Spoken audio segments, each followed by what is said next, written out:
우리나라는 교육이 없어요. 대신 뭐가 있냐면 대학 입시 준비가 있죠. 대학 입시 준비랑 교육은 전혀 다른 거예요. 아이들이 받고 있는 교육으로 인해서 아이들이 훌륭한 사람이 되고 즐거울 거라는 생각은 못 해요. 꼭 참아. 알아. 사회 나가 쓸모없다는 거. 하지만 어떡하니. 대학교 가면 네가 하고 싶은 거 다 해. 그래서 아이들이 대학에 가면 지가 하고 싶은 거 다 하는 거예요. 다음번 주제는 이제 미래를 위한 교육, 그리고 공부랑 연구는 뭐가 다른가 하는 얘기입니다. 제가 이제 미래를 위한 교육 얘기를 할 때는 그 요리사 백종원 씨 얘기를 합니다. 저는 한 번도 백종원 씨를 만나본 적도 없고요. 근데 과거에는 별로 백종원 씨를 그렇게 뭐 좋다 싫다가 아니고 그냥 저랑은 전혀 관계가 없는 사람, 관계가 없는 분이죠. 근데 어느 날 아주 오래전이었어요. 몇 년 됐어요. 우연히 텔레비에서 이제 백종원 씨 프로를 본 그 순간서부터 제가 그 백종원 씨를 존경하게 됐는데, 백종원 씨가 이제 호떡 먹는 모습 때문에 그랬습니다. 자, 아마 그때도 아마 뭐 주말이었던 것 같아요. 주말에 제가 이제 텔레비를 보고 있었습니다. 텔레비에 어김없이 이제 백종원 씨가 나왔고, 백종원 씨가 어느 식당에 들어가셨어요. 그때 식당에 있는 주인 아저씨가 이제 그 식당에서 대표적인 요리를 주시면서 호떡을 같이 주신 거예요. 아, 그러면서 이제 이 식당 주인 되시는 분이, 아, 이거 백종원 씨 호떡 먹을 줄 아냐. 그러니까 백종원 씨가 호떡 먹을 줄 안다. 대화가 거기서 끝났으면 뭐 별 얘기가 없는데, 갑자기 이 식당 주인 되시는 분이 안 가고 백종원 씨가 호떡 먹는 방법을 확인하시는 거예요, 이렇게. 그러니까 백종원 씨는 내가 호떡 먹는 방법도 모를 줄 알고, 그러면서 호떡을 먹으시고, 이 식당 주인 되시는 분은 맞게 드시네요 하고 가시는 거예요. 그게 한 뭐 2, 3분 이렇게 카메라에, TV에 나온 거죠. 전 그거 보고 갑자기 깜짝 놀랐어요. 이게 뭐야? 세상에 호떡 못 먹는 사람도 없고.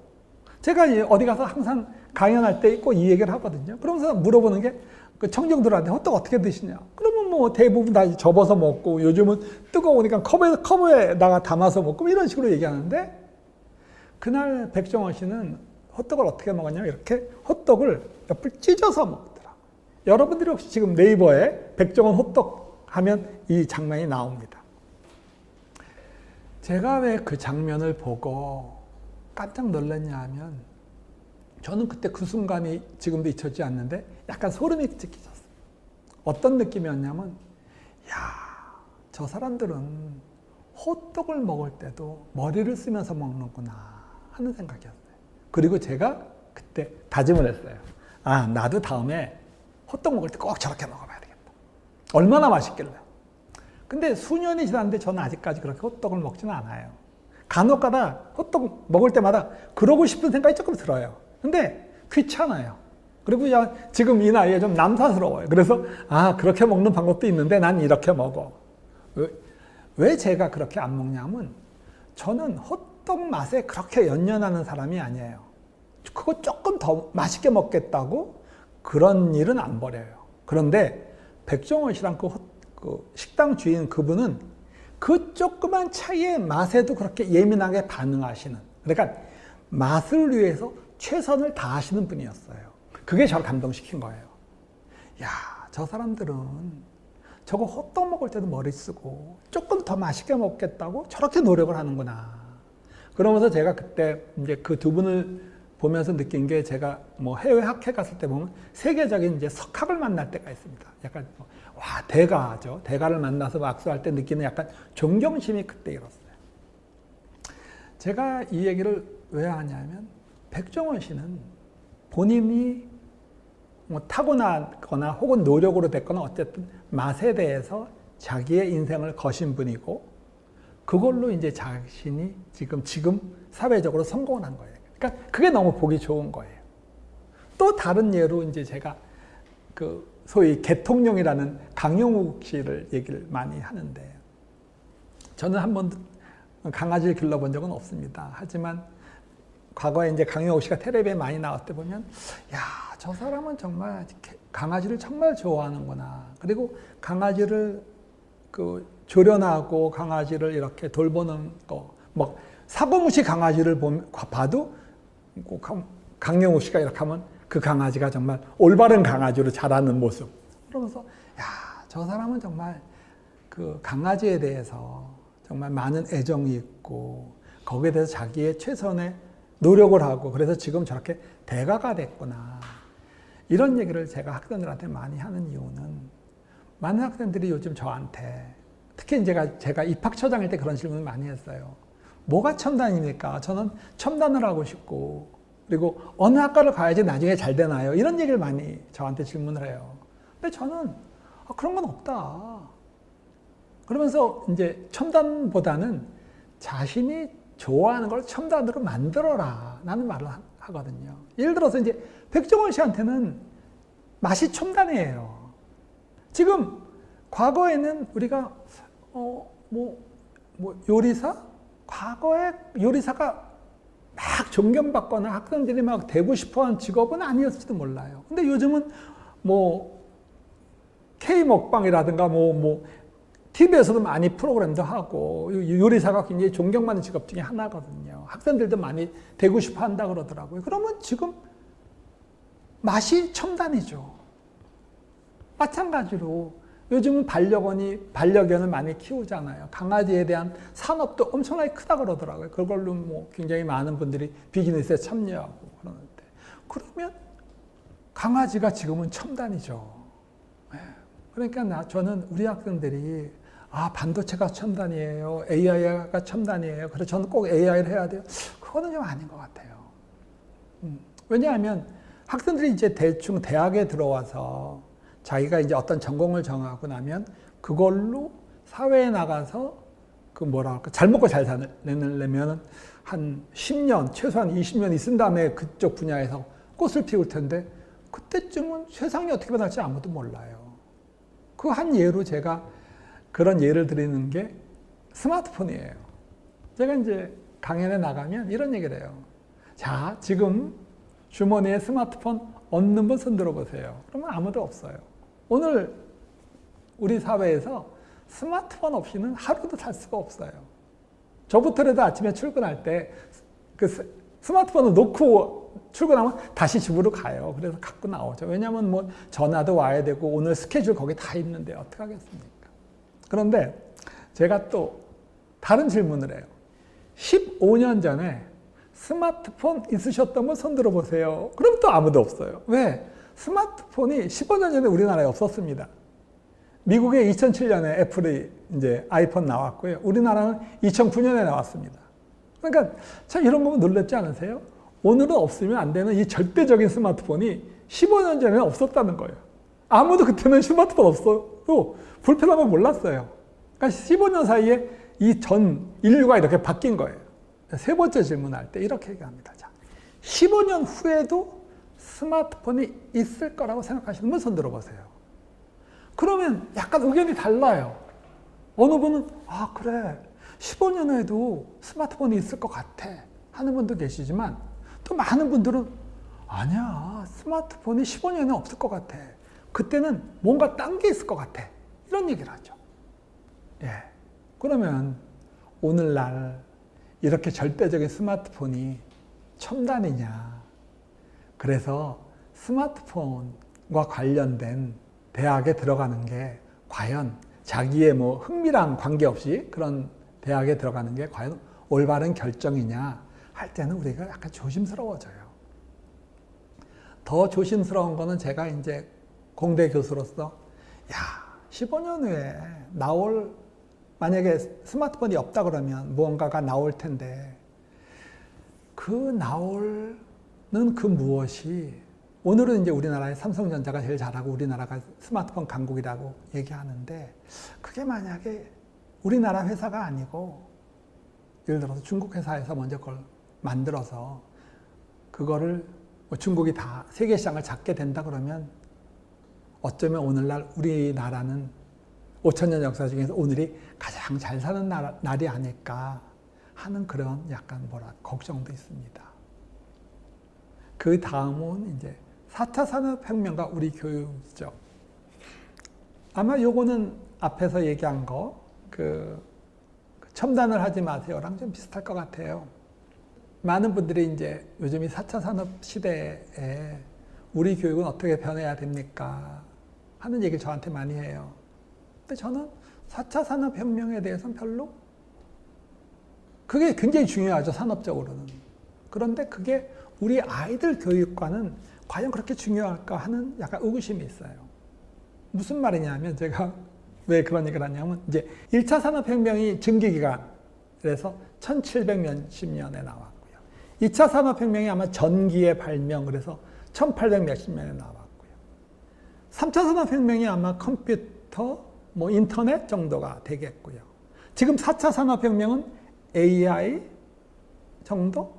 뭐 IoT 정도가 나왔는데 제가 뭘 얘기하냐면 1차 산업혁명까지의 시간 1차와 2차 사이의 시간 2차와 3차 3차와 4차의 시간을 보면 점점 단축되는 걸 알고 있어요.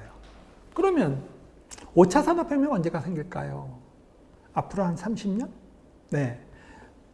어쩌면 20년, 30년? 많은 분들이 이제 그때를 생각하는 이유 중에 하나가 그때 AI가 사람의 지능을 넘어선다는 소위 싱귤러리티 특이점이라는 단어가 이제 언급되는 그런 시대가 온다고 많은 과학자들이 얘기를 하죠. 그때가 아마 5차 산업혁명? 그럼 6차는 언제일까?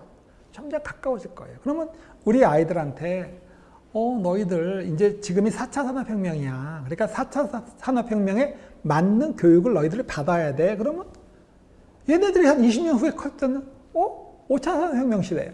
6차 산업혁명 시대. 과연 이런 교육이 맞겠냐. 물론 대학교 교육 아니면 산업 현장에서는 4차 산업혁명 교육 시켜야 돼요. 근데 어린아이들한테는 초중고까지 한 중학교까지는 더 기본적인 더 뛰어놀게 하고 더 책 많이 읽게 하고 그래서 얘네들이 5차건 6차건 어떤 변화가 오더라도 그걸 쉽게 적응할 수 있고 더 나아가서는 우리 아이들이 5차 혁명, 6차 산업혁명을 만들어내는 사람이 돼야 되지 이제는. 남이 만들어낸 걸 쫓아가서 그냥 쫓아만 가는 그런 소위 얘기하는 패스트 팔로우 전략은 이제는 더 의미 없다고 생각하는 거예요. 저희 때는 너무 뒤처져 있었어요. 그래서 빨리 쫓아가야 되는 게 급했는데 앞으로 지금 이 시대 요즘 젊은 학생들이 저는 그래서 힘들다고 생각해요. 저희 어른들은 다 이렇게 패스트 팔로우에서 근면하고 성실하는 이러한 게 가장 큰 중요한 가치였어요. 근데 요즘은 그게 아니잖아요. 약간 그 가치관이 바뀌었고 우리나라가 바뀌었어요. 근데 그 가치관에 걸맞지 않게 계속 옛날식 교육을 가르치기 때문에 이 학생들이 힘들고 적응을 못한다고 생각하고 세계적으로 경쟁력을 놓치고 있다고 생각하는 거예요. 그러면 이제 다음 주제는 대학의 혁신. 왜 대학의 혁신이 필요한가 하는 건데요. 아까 제가 그렇게 말씀드렸잖아요. 공부는 대학에 가서 열심히 해야 된다. 고3 때 공부를 열심히 하는 게 아니고.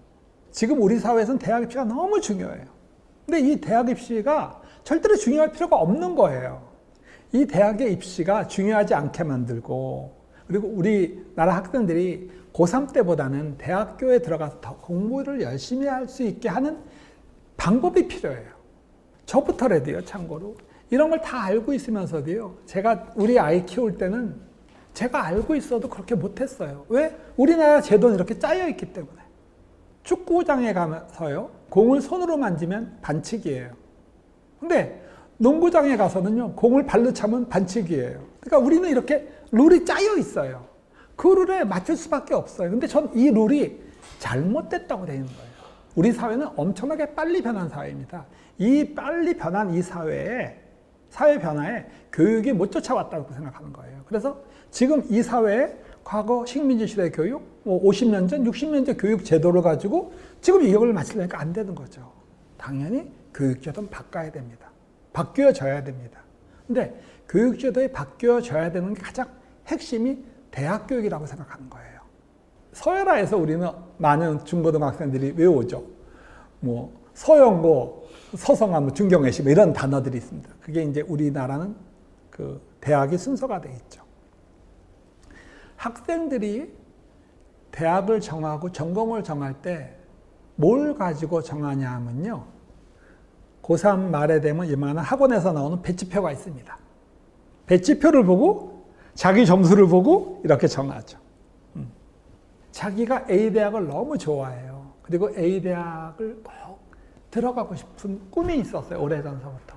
근데 점수가 확 좋게 나오면 우스갯소리로 찍은 게 다 맞아서 점수가 좋게 나오면 그 A 대학보다 더 좋은 대학을 가는 게 너무 당연해요. 그렇죠? 또 하나, 전공도 마찬가지예요. 저는 이런 분야를 공부하고 싶어요. 그런데 성적이 너무 잘 나오면 저 위에 점수가 높은 전공을 선택하는 게 너무 당연해요. 야, 너는 그렇게 공부를 열심히 하고 점수가 잘 나왔는데 왜 저길 가지? 저는 이 분야가 관심이 많아요. 그건 별로 중요하지 않아요. 그거는 왜냐하면 서열화되어 있기 때문에 그래요. 제가 우리나라에 서열화되어 있는 대학의 문제점을 예를 어떻게 드냐 하면 동물원을 얘기를 들어요. 동물원에 가보시면 다 알겠지만 사자우리가 있고요. 사슴우리가 있고 뭐 악어우리가 있고 원숭이우리가 있죠. 네, 이렇게 차별화가 돼 있어요. 그래서 우리는 사자를 보고 싶으면 사자우리에 가요. 사자에 가보면 그 사자의 용맹함을 보는 거예요. 원숭이우리에 가면 원숭이의 그 재주 피운 것도 보고 그걸 즐겨요. 홍학우리에 가면 홍학이 막 어울려 노는 것 이렇게 보죠. 그래서 우리는 각자의 다른 그 장점을 찾아봐요. 그런데 어느 날, 야, 무슨 소리야? 경쟁을 해야지. 경쟁을 해서 이기는 쪽을 이제 뭐랄까 무한 경쟁의 시대인데, 그래서 만약에 우리를 다 없앤다고 쳐봐요.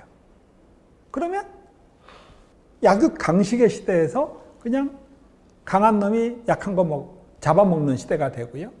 최종적으로 남아있는 사자는 행복하냐? 사자도 행복하지 않아요. 마찬가지예요. 지금 우리가 서열화가 돼 있어요. 아무 의미 없는 서열화가. 그러면 제일 맨 위에 있는 학교는 과연 행복하냐? 거기도 다시 학과만 해서 서열화가 돼 있어요. 그럼 제일 좋은 학과에서 1등하는 학생 한 명만 행복하고 나머지 다 불행한 거예요. 이게 정상이냐는 거죠. 그래서 제가 대학의 서열화에서 좀 벗어나자. 대학을 차별화시키자는 거예요. 제가 대안으로 어떤 얘기를 했냐 하면, 그럼 차별화 어떻게 시켜야 되냐? 소위 이제 요즘 연구가 중요시되고 있습니다. 제가 속해 있는 카이스트도 연구 중심 대학이라고 그러는데요. 연구를 잘하는 대학들이 있어요. 연구를 잘하는 대학은 석박사, 대학원 과정이 중요한 학교예요. 솔직히 그럼 제가 강의를 잘하냐? 전 그렇게 생각은 안 해요. 어쩌다 보니까 저는 이제 카이스트에 있다 보니까 좋은 대학원생들이랑 연구는 잘하는 것 같아요. 그러면 연구를 잘하는 대학은 연구 중심 대학으로 이렇게 묶고, 교육을 잘 가르치는 대학은 교육 중심 대학으로 묶고, 또 그 가운데 적당히 이렇게 혼합된 대학도 이렇게 만들어 놓고 각자가 잘할 수 있도록 만들어 주자는 거예요. 한 가지 예로. 그러니까 예를 들어서 삼성전자의 입장에서 보면은 어느 때는 삼성전자가 박사 학위자가 필요해요. 그러면 연구 중심 대학에서 박사학위 받은 사람을 이제 선택하는 거고요. 아니다. 석사 졸업생이 필요하다. 아니, 학사 졸업생이 필요하다. 그러면 대학 중심 대학에서 교육을 잘 받는 그 대학에서 학생을 뽑는 거예요. 그리고 나서 또 하나는 서울에 있는 대학이라든가 지방에 있는 대학을 다시 또 차별화시키는 거예요. 이걸 차별화시키면 각각의 색깔 있게 만드는 거예요. 대표적인 예로 하나 연구 중심 대학을 예를 들어 드릴게요. 지금 예를 들어 서울대학 같은 경우, 카이스트 같은 경우가 대표적으로 연구 중심 대학으로 갈 확률이 높은 대학이죠. 이런 경우는 연구를 잘할 수 있게 만들어주는 거예요. 이 대학이. 그러면 아주 가장 쉬운 방법으로 학부를 확 줄이는 거예요. 참고로 카이스트 같은 경우는 대학원이 학부보다 2배가 많아요. 그래서 저희는 교수들이 연구하기가 되게 편해요. 근데 서울대 같은 경우는 약간 아쉽게도 학부가 훨씬 더 커요. 그러면 서울대는 우리가 서울대를 바라볼 때 서울대한테 우리가 바라는 거는 학부 4학년을 잘 가르치는 것보다는 서울대 대학원에서 세계적인 연구가 나오는 걸 기대하거든요. 그러면 오히려 학부를 확 줄이고 그 예산을 대학원에 더 쏟아서 대학원을 엄청나게 좋게 만드는 거죠. 그러면 어떤 대학은 대학원 중심 대학으로 바뀌는 대학이 있고, 그렇게 되면은 학생들 입장에서 내가 박사까지 갈 거야 할 때 학부 4년 동안 좋은 교육을 받겠다고, 그럼 그런 대학은 대학원 과정이 좀 약하겠죠. 교수님들이 다 4년 동안에 학부 교육에 집중하겠죠. 그러면 여기서 더 좋은 교육을 받을지 저기서 더 좋은 교육을 받을지 고민하게 되는 거예요. 이제 서울화랑은 좀 다르죠. 서울화는 무조건 좋은 대학에 그러니까 순서가 정해져 있어요. 그래서 무조건 윗대학으로 가는 거예요. 근데 지금 아주 간단하게 지금 교육 중심 대학, 연구 중심 대학 나눠보니까 그러네. 내가 학부만 마치고 나는 4년 대학 마치면 나 취직할 거야 할 때는 학생이 이게 더 좋은지 저게 더 좋은지 몰라요. 심지어 삼성전자에서 학생을 뽑을 때 여기서 더 좋은 교육을 받아서 우리 회사에 더 값어치 있는 인재가 될 건지 여기서 더 교육을 받았는지 모르는 거예요. 더구나 또 하나는 이 학생의 경우도 나중에 이제 나 박사까지 하고 싶어. 그러면 이 학생은 일로 가게 되는 거예요. 그랬을 때 한 예로 서울대를 박사가 되기 위한 가장 좋은 조건이 서울대 학부를 통해서 서울대 박사까지 가는 거랑 교육중심 대학에서 학부를 마치고 서울대 박사로 가는 거랑 전 이 길이 훨씬 더 바람직하다고 생각하는 거예요. 그런 식으로 이제 교육제도를 바꾸게 되면 각각의 대학들이 차별화되는 거예요. 차별화되는 전략은 너무 많을 거예요. 예를 들어서 아까 제가 얼핏 지방에 있는 그 국립대학을 말씀드렸는데, 지금은 우리가 예를 들어서 반값 등록금이라 그러면 모든 대학을 다 낮출 생각을 해요. 전 그것도 반대예요. 사립대학까지 다 낮출 필요가 있을까? 국가 예산을 가지고 오히려 지방 국립대학을 훨씬 더 많이 낮추는 거예요. 다른 데 반은 여기는 4분의 1을 낮춘다든가. 그래서 등록금이라든가 어떤 교육 과정이라든가 연구 환경이라든가 교육 환경이라든가 그런 거를 다 각각에 맞게 차별화시키는 거예요. 그렇게 되면은 학생들은 대학 입시에 임할 때 훨씬 여유가 생겨요. 과거에는 A 대학 가면 너 점수대가 이거니까요 그랬구나. 이렇게 꼬리표가 달라붙게 되고, 또 그게 자기의 인생에 큰 도움도 안 되는데, 차별화가 되면 자기에 맞는 자기의 인생과 관계된 거에 맞게 이제 차별화돼서 선택의 여지가 생기는 거죠. 그리고 나서 대학에 들어가서 진짜 공부를 시키는 거예요. 그러면 이제 곧 대학 입시가 훨씬 중요성이 없어지죠. 지금은 우리나라에서는 약간 그 대학 입시가 일종의 인도의 카스트 제도 같이 돼버렸어요. 대학 입시에서 A 대학, B 대학, C 대학을 그걸로 카스트 제도가 하나 있으니까 모든 국민들이 대학 입시에 사실 목을 매게 되죠. 왜냐하면 그걸로 이제 자기의 인생이 결정될 거라고 믿기 때문에. 그리고 또 일부는 또 그렇게 해서 결정이 돼요. 그런데 이렇게 차별화되면 대학 입시가 별로 중요하게 되는 게 아니에요. 그럼 자기가 공부하고 싶은 거 공부하고, 어떤 학생은 그래 우리 집에서 가장 걸어서 가장 가까운 대학이 나한테 가장 맞아. 그래서 가까운 대학 가고, 대신 거기서 열심히 할 수 있는 제도를 만드는 거예요. 그게 제가 얘기한 대학의 서열화에서부터 대학의 차별화로 변화를 하자. 그리고 그걸 목표로 국가는 제도를 잘 만드는 거예요. 그렇게 이제 새롭게 프레임이 짜이면 대학 입시는 중요해지지가 않고, 대학 입시가 중요해지지 않으면 중고등학교 교육이 이제 살아나는 거죠. 근데 왜 또 지금 대학을 서열화에서부터 차별화로 바꾸는 혹은 대학 혁신을 하기가 가장 좋을 때냐 하면, 오늘날이 대학에게 엄청난 위기가 닥쳐왔기 때문이에요. 얼마 전에 이제 제 후배되는 분이 지방의 모 대학 교수님인데, 그분이 저한테 물어봤어요. 2019년 학년도에 자기네 학과의 정원이 120명이었대요. 근데 그때 120명이 다 등록을 했대요. 2020년에 120명 정원에 100명이 등록을 했대요. 근데 2021년에 몇 명을 등록했을 것 같습니까? 라고 저한테 물어보더라고요. 그래서 제가 글쎄요 한 7, 80명? 그러다가 글쎄 한 5, 60명? 그분이 아니요 20명이요. 그 얘기 듣고 그렇구나. 정말 위기감을 느끼겠구나. 당연히 대학이 없어지겠구나. 사실 지방에 있는 많은 대학들은 정말 오늘 내일 하는 것 같아요. 네. 뭔가 대학의 위기는 확실히 왔고요. 그러니까 어떻게 보면 지금 이 위기 상황에서 사실 잘 나갈 때 개혁하자는 말은 잘 통하지 않거든요. 근데 지금 위기 상황이고 이 위기 상황 때 그리고 4차 산업혁명이라고 우리나라가 엄청나게 막 바뀌어야 될 때 이때가 거꾸로 역설적으로 대학을 혁신할 수 있는 가장 좋은 기회가 아닐까. 그렇죠? 그렇게 생각합니다.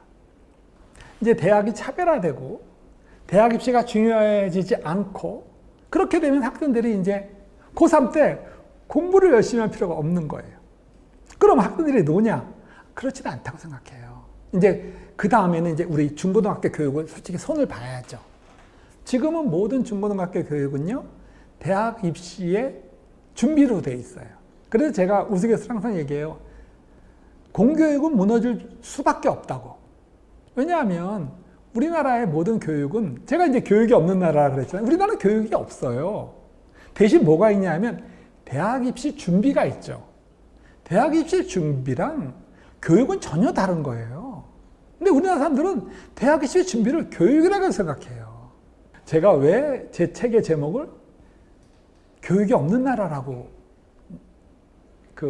이름 붙였는지 이제 아실 것 같은데 우리나라는 교육이 없어요.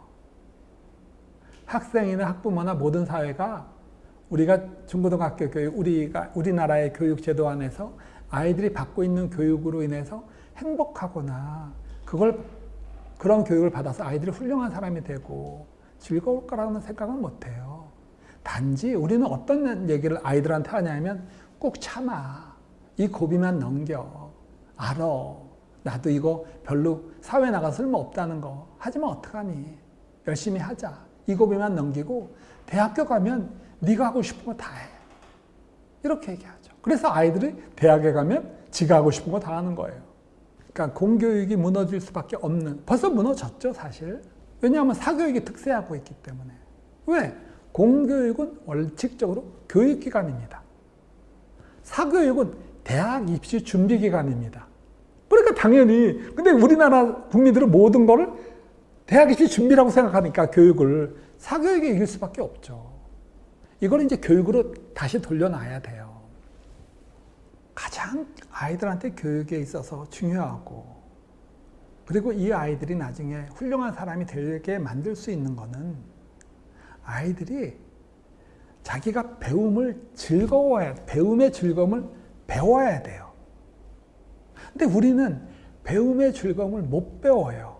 그리고 거꾸로 배움의 즐거움을 뺏어가요. 왜냐하면 단기간에 빨리 많은 걸 가르쳐야 되고 옆에 친구보다 빨리 알아야 되고 많이 알아야 되고 문제를 빨리 풀어야 되기 때문에, 그러니까 그 배움에 이런 즐거움이 있군요. 새로운 거 배우니까 너무 재밌어요. 이런 걸 안 가르친다고요. 빨리 배우고 먼저 배우고. 그래서 저는 우리 학생들한테 배움의 즐거움을 돌려주고요. 이 아이들이 학교가 정말 행복하고 학교에서 배우는 이 모든 것들이 자기 삶에 정말 도움이 된다는 걸 느끼게 해줘야 돼요. 그러려면 이제 교육은 엄청나게 바뀌어야죠. 아까 얘기했듯이 이제 국어 교육만 하더라도 이제는 선생님들이 이제 책을 많이 읽게 해야죠. 그러니까 이런 식이 될 것 같아요. 이제 제가 상상을 해봐요. 이제 어떤 책을 지정해 주겠죠. 자, 오늘 이제 모든 학생들이 한 2주 후에 이 책에 대해서 토론을 하자. 그럼 학생들이 책을 읽고, 예를 들어서 어떤 친구는 안 읽어온 학생도 있겠죠. 그럼 안 읽어온 학생은 그날 모여서 학생들이 친구들이 막 얘기하는데 잘 대답을 못 하는 거예요. 그러니까 얘는 좀 답답하겠죠. 그러면 이제 속도 상하겠죠. 그러다 보면 이제 전부 다 읽어온다는 가정하에서는 아이들마다 이제 그 책에 대한 이해한 게 좀 다르겠죠. 어떤 학생은 이렇게 이해한 것도 있거든요. 어떤 학생은 저렇게 이해하고. 그럼 선생님은 토론도 시키고, 독후감도 글을 쓰게 만들어주는 거예요. 그럼 글을 막 써오겠죠, 나름대로. 그럼 선생님들 그걸 다 읽고 이제 교정해 주겠죠. 문법이 틀렸는지 아니면 논리가 이상한 건지 얘기해 주고, 또 학생한테 주면 학생은 그거 가지고 또 이렇구나. 점점 되면 학생들은 많은 책을 읽게 되고 그 책에 대해서 깊게 생각해야 되고 선생님이랑 그리고 친구들이랑 그걸 토론을 해야 되고 그렇죠. 영어 교육도 아마 비슷하지 않을까요? 간단한 아주 쉬운 책을 한번 보겠죠. 주겠죠. 그럼 학생은 그걸 읽고 오고 그럼 교실에서 이제 영어로 토론하라고 얘기해보고 학생들이 막 더듬더듬거리고 얼굴 빨개지고 뭐 고생하겠죠. 근데 차츰차츰 그러면서 늘겠죠. 수학도 마찬가지일 것 같아요. 수학도 이제 빨리 풀 필요가 있을까? 구태여 어려운 문제를 소위 킬러 문항을 풀 필요가 있을까? 학생들이 이제 이런 수학에 이런 개념들이 있고 이런 개념들이 사회에 나가서 이렇게 쓰임을 받고 예를 들어서 사회에서 이런 거는 이런 문제들이 있다. 그 정도면 되지 않을까요? 변별력 때문에 더 어렵게 만들 필요는 없죠. 그러니까 변별력이 별로 중요해지지가 않은 거예요, 이제는. 그렇죠? 그러다 보면은 아마 이제 좀 다른 식으로 우리 학생들이 이제 자기의 시간을 쓸 것 같아요. 예를 들어서 체육이라든가 취미활동 같은 경우. 취미활동은 굉장히 중요하거든요. 우리는 되게 취미활동을 언제 시작하냐면 대학교 들어와서 시작해요. 근데 대학교 와서 원래 공부 열심히 해야 되거든요. 취미활동 할 시간이 어디 있겠어요. 제가 이제 우스갯소리로 우리 카이스트 학생들한테 대학교 2학년 때 공부 열심히 해야 된다는 얘기를 하면서 어떤 식으로 얘기를 하냐면 그래 1학년 때 이제 동아리도 들고 뭐 친구도 사귀어 이성 친구도 연애도 해 그러다가 대학교 2학년 되면 자 그럼 자네 그 사귀는 학생이 있나 그러면 네 있습니다 그러면 2학년 됐으니까 헤어져라 너 동아리에 들어갔니? 네 동아리 2개 들어갔어요. 그래 동아리에서 나와라 2학년 동안 죽도록 공부해라 이제 이런 식으로 이제 우스갯소리도 많이 하는데 원래는 그래야 되죠. 그러려면 이제 학생들은 중학교 때, 고등학교 때 자기의 뭔가 취미 활동을 해야 돼요. 그 취미 활동을 할 수 있게 이제 나라에서 많은 걸 제공해야 되죠. 그렇죠? 그렇게 되면 학생들이 책 많이 읽고 많이 뛰어놀고 학생들이 친구들이랑 더 많이 부딪히고 그러면서 이제 사회성도 길러지고 그러니까 뭐랄까요? 성숙해진다 그럴까요? 성숙해지고 그리고 나서 이제 대학에 들어오면 자기가 원하는 전공을 선택하고 거기서 최선을 다하고 대학을 졸업해서 회사를 취직한다든가 아니면 어떤 학생은 계속 연구를 한다든가 하는 식으로 이제 자연스럽게 자기가 꿈꾸는 자기가 원하는 자기의 인생을 살 수 있지 않을까 하는 그러한 의도에서 제가 감히 교육이 없는 나라라는 책을 썼습니다. 네, 제가 이 책을 쓰게 된 이유는 그냥 어느 순간 제가 답답함을 느꼈던 것 같아요. 저 나름은 이제 공부를 열심히 했던 학생이고요. 그리고 공부를 열심히 해서 이제 저는 정말 우리나라 사회에서는 공부를 열심히 하는 사람입니다.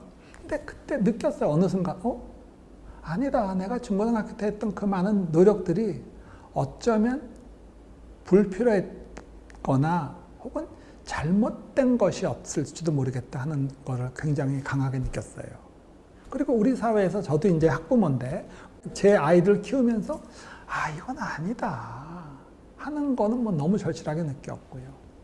또 이제 카이스트에서 학생을 이제 뽑은 다음에 학생들과의 대화, 카이스트 학생들과의 대화에서 그래 이것도 아니지. 또 대학원에서 연구를 하면서 더 잘할 수 없었을까. 그러면서 이제 제가 고민하게 됐고 이런 고민들을 이제 뭐 카이스트 교수로 있다 보니까 이제 밖에서 특강을 할 기회가 좀 있었습니다. 그리고 이제 특히 입학처장을 하다 보니까 더 많은 기회가 있었고 그러면서 조금씩 이야기를 하게 됐고 그런 내용들이 이제 어느 날서부터 이제 제 스스로 이제 칼럼을 쓰게 됐고요. 그 칼럼들이 모여서 이제 오늘 이렇게 책을 쓰게 됐는데 제가 바라는 거는 정말 우리나라가 교육이 있는 나라가 됐으면 좋겠어요.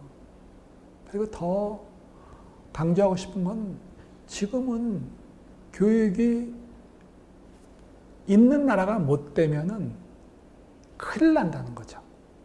요즘 이제 굉장히 우리나라의 가장 큰 문제 중에 하나가 낮은 출산율을 이야기하는데 왜 부모님들이 아이를 안 낳겠어요? 아이들이 이제 낳았을 때 아이들이 들어가는 양육비라든가 뭐 여러 가지 고민하죠. 근데 그때 어떤 생각을 많이 하실 것 같냐 하면 본인들이 우리나라에서 살아온 그 여정들이 학창 시절, 뭐 대학교 시절 그렇게 행복하지 않았을 것 같기도 하고요. 또 자기 아이들이 앞으로 우리나라 사회에서 쭉 자라날 때 그렇게 행복하지 않았을 것 같은 느낌을 갖게 되니까 안 낳지 않을까. 우리나라가 살아가는 방법은 교육이 살아나야 되고요. 당연히. 그래서 우리나라가 오늘 시점에 교육이 있는 나라가 될 수 있도록 우리나라의 교육제도가 올바르게 바뀌고 그 바뀐 올바른 교육제도 안에서 우리나라가 정말 4차 산업혁명, 5차 산업혁명을 선도하는, 그래서 모든 아이들이 행복하고 그리고 학부모님들이 정말 더욱더 행복해질 수 있는 그런 나라, 그런 사회가 될 수 있기를 바라는 마음입니다. 감사합니다.